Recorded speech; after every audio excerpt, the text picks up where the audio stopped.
구약 성경에서 하나님의 임재를 상징하는 장소를 보통 몇 가지로 부르는데요, 솔로몬이 성전을 짓기 전까지는 하나님은 텐트에 계셨어요. 이해되시죠? 출애굽할 때 모세와 함께 나오실 때 하나님이 텐트를 하나 져라, 그리고 거기에 지성소와 성소를 구분하고 법궤를 갖다 놔라. 그 지성소와 성소가 있는 그곳을 성막이라고 부른다. 따라해 봅시다. 성막. 성막에 또 다른 이름이 있어요. 회막이라는 이름이 있어요. 따라해 봅시다. 회막. 성경은 보통 하나님이 계신 집을 성막 또는 회막이라고 불러요. 근데 이 두 가지 이름이 조금 차이가 있어요. 그게 제 의견이에요. 하나님의 마음은 잘 모르겠지만 제가 하나님의 마음을 이렇게 유추해 볼 때 그러신 것 같아요. 성막은 어떨 때 성막이라 그러시냐면, 더러운 것과 깨끗한 걸 구별하실 때, 속된 것과 거룩한 걸 구별할 땐 성막이라 그러세요. 그러니까 너희들 함부로 그 성막에 들어오지 마 할 땐 거룩한 곳이라는 이미지를 할 때는 성막이라고 불러주세요. 근데 회막은 뭐냐? 똑같은 장소인데 백성 중에 계시다, 하나님이 너희 백성들과 함께 움직이고 계신다 할 때는 회막이라 그래요.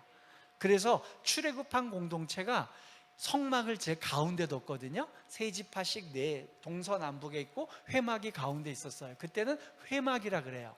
자, 그래서 성경은 모세 시대 때부터 이 한나 시대 때 이후에 솔로몬 시대 때까지는 성막 아니면 회막이라고 불렀어요. 그런데 놀라운 게 뭐냐? 오늘 사무엘 상에서는요, 그 성막 회막이라는 말 안 쓰고요, 여호와의 집이라 그래요. 제 말이 의심스러우시면 집에 가셔서 창세기부터 사무엘 상까지 다 읽어보세요. 여호와의 집이라는 표현이 여기에만 이렇게 열심히 나옵니다. 그건 무슨 얘기냐? 자, 성막은 거룩한 것과 더러운 것 구분할 때 쓰는 말이라 했죠. 회막은 백성들 가운데 계시는 곳이라 했잖아요. 이거 두 개 다는 대중하고 하나님이 만나는 거예요. 여러 사람하고 하나님하고. 집은 개인이 만나는 곳이죠. 무슨 말인지 이해되셨어요? 친밀한 곳이에요. 아, 너하고 나하고 가까운 사이는 나랑 집에 가는 거예요. 하나님 입장에서 한나가 뻔질나게 회막으로 왔다 갔다 할 때 한나에겐 그랬어요. 여기가 내 집이야. 사랑하는 딸아, 너는 내 집에서 만나고 싶어. 여러분, 여러분들이 교회 올 때 하나님께서 그렇고 그런 성도들은, 그래, 너는 교회에 와서 나를 만났지, 내가 너를 교회에서 만나줬어라고 표현할 거예요. 하나님의 마음에 너무 합한 사람이 있다. 그 사람한테는 주님이 한마디 하세요. 아무개 권사야, 아무개 집사야, 너는 교회가 아니고 내 집이었어. 너는 내 집에서 너를 만날 거야. 그게 주님의 마음이에요. 여호와의 집에서 만나주시는 분들이 되기를 주의 이름으로 축원합니다. 나아가 실수하는 게 뭐냐면, 하나님의 절대 주권과 예정을 너무 지나치게 믿어요. 그러니까 하나님의 주권을 너무 믿으니까 그냥 하나님이 알아서 다 하시겠지라고 생각해요. 그래서 우리 인간이 능동적으로 뭘 하는 거를 약간 터부시하기도 하고 그 믿음이 없는 행위로 보거든요. 그렇지 않아요. 한나에게서 주목할 것은요, 그들이 아침에 일찍이 일어나 여호와 앞에 경배하고, 한나가 한 행동은요, 기도해야 되겠다, 그냥 내 집에서라도 기도해야지, 여러분 그게 아니고요, 일찍이 일어나가 계속 반복됩니다. 그들이 실로에서 먹고 마신 후에 한나가 일어나니 그때에 제사장 엘리는 여호와의 전 문설주 곁 의자에 앉아있더라. 여러분, 성경은 한마디도 이렇게 허투루 쓴 게 없거든요. 잘 보세요. 한나와 엘리가 대비가 되고 있어요. 한나는 뭐 했어요? 일어났어요. 그죠? 엘리는 뭐 하고 있어요? 앉아 있어요. 뭐 그냥 엘리는 앉아 있었겠지. 그리고 한나는 일어나니까 일어났겠지. 근데 사무엘상엔 그러기에는 한나가 일어나를 계속 반복해요. 근데 한나만 그러는 줄 알았더니요, 근데 성경 역사 가운데 다윗의 왕조가 시작되는 이 역사적 전환점이 될 때에 두 명의 여인을 소개해요. 이 두세 명의 여인이 등장하는데 그들이 한 행동이 똑같아요. 그 여인이 모압 지방에서 여호와께서 자기 백성을 돌보시사 그들에게 양식을 주셨다 함을 듣고 이에 두 며느리와 함께 일어나 모압 지방에서 돌아오려 하여. 여기 나 있죠, 그죠? 예, 나오미가 잘한 게 뭐냐면 그 며느리와 함께 일어난 거예요. 함께 일어나서 하나님이 역사하시는 곳으로 왔어요. 여러분, 오늘 여러분들이 집에 계셨으면 역사 안 일어나요. 더운데도 일어나서 여기 오신 거예요. 그 사람에게 역사가 일어납니다. 조금 더 얘기해 볼까요? 여러분 잘 아시는 엘리야 얘기예요. 엘리야가 갈멜산에서 위대한 일을 하고요, 지쳤어요. 자기를 죽이려고 하는 이세벨의 그 간교한 깨 때문에 너무 힘들어요. 그래서 엘리야가 죽겠다고 나뒹굴어요. 자기 자신은 광야로 들어가 하룻길쯤 가서 한 로뎀나무 아래에 앉아서 자기가 죽기를 원하여 이르되 여호와여 넉넉하오니 지금 내 생명을 거두시옵소서. 나는 내 조상들보다 낫지 못. 거기서 잠깐, 지금 엘리야가 앉아 있어요, 일어났어요? 앉아 있죠? 엘리 앉아 있었죠? 엘리 앉아 있다가 문지방에 목이 부러져서 죽었어요. 엘리야도 앉아 있으면 죽습니다. 그 다음에 5절 넘어가 봅니다. 5절 시작. 로뎀나무 아래에 누워 자더니 천사가 그를 어루만지며 그에게 이르되 일어나서 먹어라. 우리 보통 이스라엘 사람들 먹을 때 누워서 먹습니다. 앉아서 이렇게 기대서, 우리로 말하면 팔베개하고 이렇게 누워서 먹거든요. 근데 그게 이스라엘의 예법이에요. 근데 그 이스라엘 사람에게 일어나 먹으래요. 앉아 있지 말고 일어나서 먹으래요. 본즉 머리맡에 숯불에 구운 떡과 한 병 물이 있더라. 이에 먹고 마시고 다시 누웠더니 여호와의 천사가 또다시 와서 어루만지시며 이르되 일어나 먹으라. 내가 갈 길을 가지 못할까 하노라 하는지라. 아멘. 여러분, 이거예요. 자, 천사가 지쳐있는 엘리야에게 와서 한 일은요, 다른 일을 한 게 아니에요. 한 것은 딱 하나예요. 일어나서 밥 먹인 거예요. 밥을 먹였는데 그것도 1년치, 10년치, 30년치 통장을, 은행 통장 준 것도 아니고요, 한 끼 물 한 병과 떡 한 덩이를 주었어요. 그거 먹고 하루길 가서 다시 밥 먹을 거, 일용할 양식을 주신 거예요. 여러분, 여러분들이 어떤 거창한 일, 위대한 일, 명분 있는 일 못 하실 수 있어요. 대한민국에서 최고로 앞서가는 일 못 할 수 있어요. 근데 하나님이 기대하시는 신앙인은 딱 한 가지 잘하는 사람이에요. 하나님이 주시는 일용할 양식 먹고요, 하루 한 끼니 먹고 그 힘을 의지해서 하나님 앞에 나아가는 거예요. 그랬더니 엘리야는요, 원래 목적이 없었거든요. 죽으려 그랬던 사람이에요. 근데 천사가 한 끼니 먹였더니 그 힘을 의지해서 몇 걸음 가다가 하루길째 가다가 풀썩 주저앉고, 또 일어나서 먹다가 어디론지 모르지만 또 가고, 그러다가 가고 40일을 밤낮으로 갔더니 어딜 간지 아세요? 하나님의 산 호렙에 이르렀어요. 본인이 가려고 그런 게 아니에요. 본인은 하나님이 주시는 일용할 양식 한 끼 먹는 게 다였어요. 근데 그 힘을 의지해서 그 겨우 한 발짝 한 발짝 내딛었더니 선지자 중에 최고의 우수한 선지자인 모세가 하나님을 만났던 그 호렙산, 불타는 떨기나무가 있었던 그 산에 엘리야도 서게 된 거예요. 저는 여러분들이 그렇다고 봐요.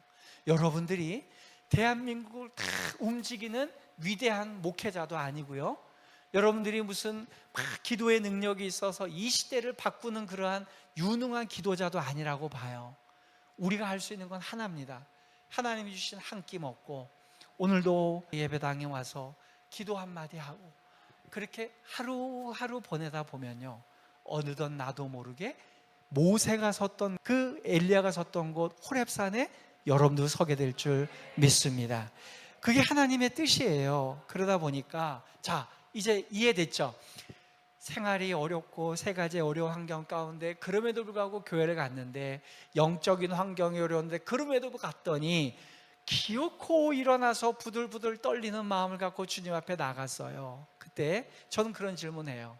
엘리야의 인생 속에서 그의 인생의 최고의 순간이 어디였을까라고 생각해 보면, 우리 이제 성경을 많이 아시는 분들, 엘리야 인생의 최고의 순간은 갈멜산이죠.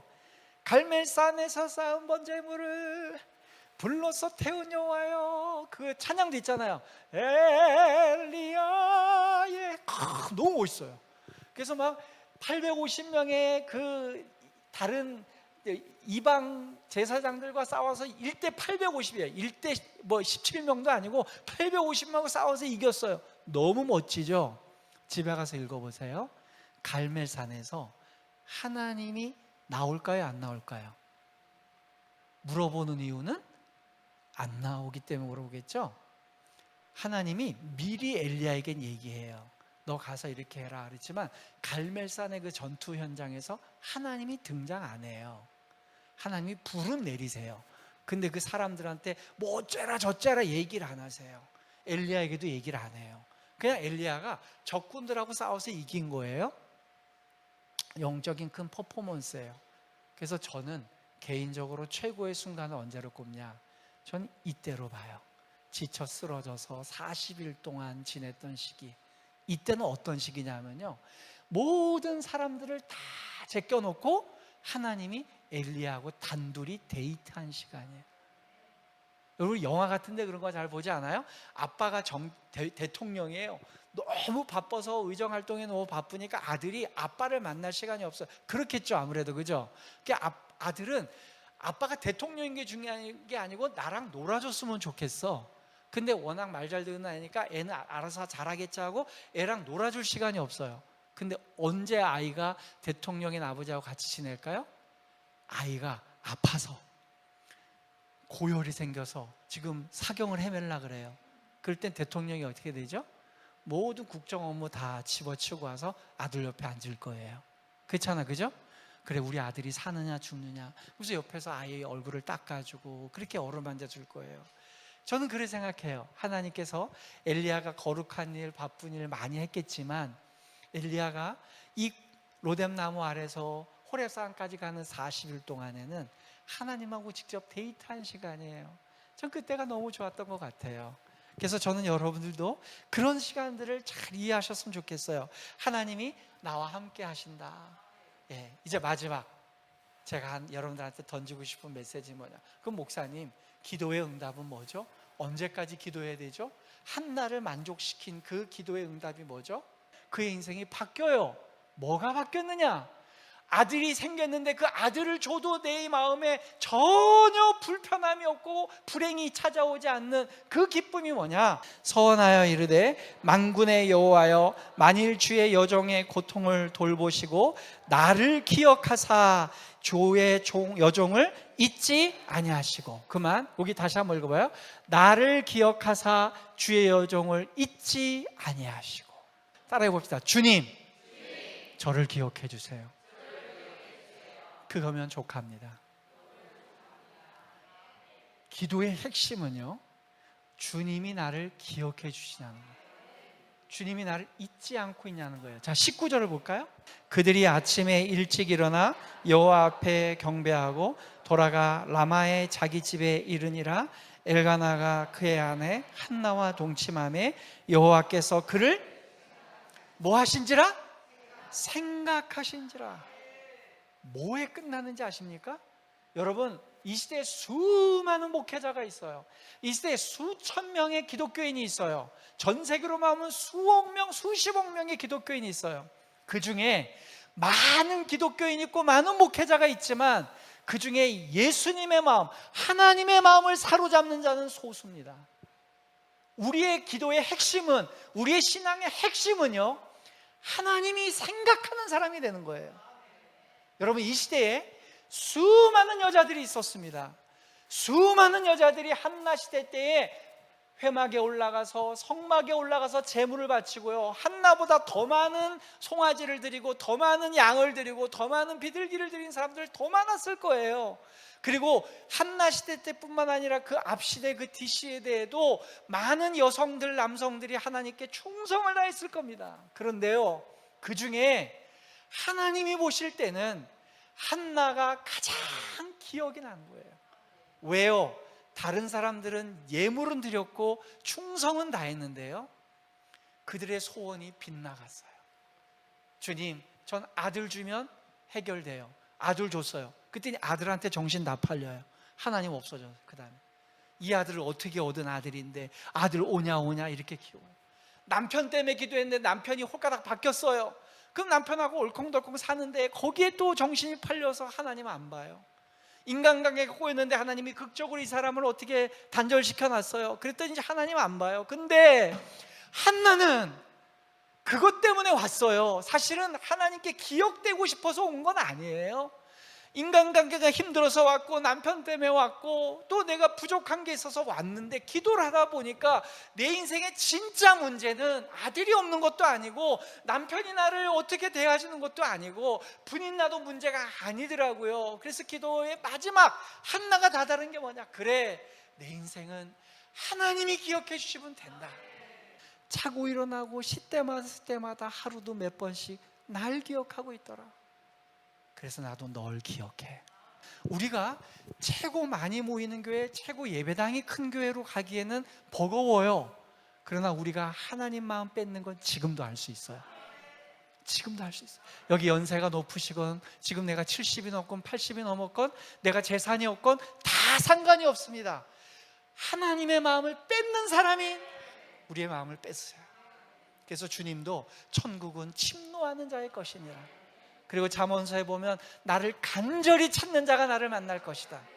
예수님께서 십자가에 못 박히실 때에 강도들과 함께 못 박히셨어요. 그죠? 강도 2명과 함께 못 박혔는데 지금까지 풀리지 않은 난제가 하나 있어요. 그게 뭐냐면 평생을 강도짓 하다 온 강도가 같이 매달렸는데 이 강도가 예수님께 용서를 받아요. 그죠? 여러분, 이 강도는 예수님처럼 억울하게 매달린 사람이 아니에요. 근데 이들이 하나님께, 예수님께 구원을 받아요. 비결이 뭐냐? 여러분 한번 보실까요? 누가복음 23장 42절이에요. 이르되 예수여 당신의 나라에 임하실 때 나를 뭐 하라고요? 이거예요. 여러분, 이 강도는요, 주님 앞에 매달려 있으면서 옆에 있다가 주님한테 주님 저를 구원해 주세요, 죄를 용서해 주세요 이렇게 얘기 안 하고요, 이렇게 얘기해요. 저 같은 놈이 어떻게 구원을 받아요? 저는 예수님하고 다르게 평생 동안 죄를 짓고 얼마나 심한 강도를 했으면 사형을 당하겠습니까? 여러분, 사형당하는 강도는 흔치 않죠. 강도는 보통 감옥에 있다가 나오는데 그러니까 아마 특수 강도였던 것 같아요. 그러니까 그 피해자 입장에서 보면 얼마나 죽이고 싶겠어요. 근데 그런 강도가 이래요. 자기가 자기를 봐도 구원은 택도 없고요, 예수님이 가는 날에 자기는 근처도 못 갈 것 같은 거예요. 그러니까 감히 어떻게 저도 천국 가고 싶습니다 요청을 못 하는 거예요. 근데 이 강도는 이렇게 얘기해요. 예수님, 저는 다른 거 바라는 거 없어요. 저는 제 죄 지은 것 때문에 지옥 가는 게 마땅할 거예요. 그러나 주님 한 가지는 기억해 주세요. 주님 마지막 십자가에 달려서 고통당하실 때에 그 옆에 저라는 강도도 있었다는 거, 그것만 기억해 주시면 저는 족합니다. 저 김 목사 그래요. 저도 35년 정도 목회하는 동안 담임도 2번 해보고 여러 군데 있었지만 그런 거 저한테 스펙 전혀 상관없고요, 하나님 앞에 소원 딱 하나 있어요. 주님이 나 기억해 주고 계시잖아. 그럼 나 행복하잖아. 그게 이 얼굴이 빛나는 이유예요. 제가 87년도에 대학을 갔는데 그 당시가 굉장히 힘들었어요, 대학 생활하기가. 그래서 1년을 너무 힘들게 지나고 88년 올림픽 할 때였어요. 너무 기도가 안 되는 거예요. 그래서 그 당시에 유명한 목사님들 찾아가서 예배를 드리고 했는데도요, 목사님들의 말이 와닿지가 않아요.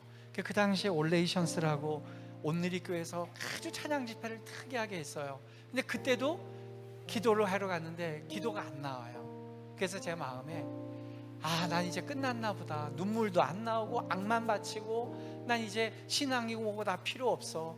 2년 동안 하나님 없이 그냥 이렇게 살다 보니까 난 이제 신앙이 없나 봐. 나 이제는 내 혼자 힘으로 살아가야지. 그럴 때 제 마음속에 탁 스쳐가는 게 있었어요. 상로가 마지막 한 가지만 시도해보고 신앙을 접든지 말든지 하자. 그때 나은 게 뭐냐, 내가 기도했던 기억이 있는 곳에 한번 가볼까? 그런 생각이 들더라고요. 그래서 제가 7살 때 저희 부모님이 어느 교회에서 쫓겨난 목사님이랑 개척을 했어요.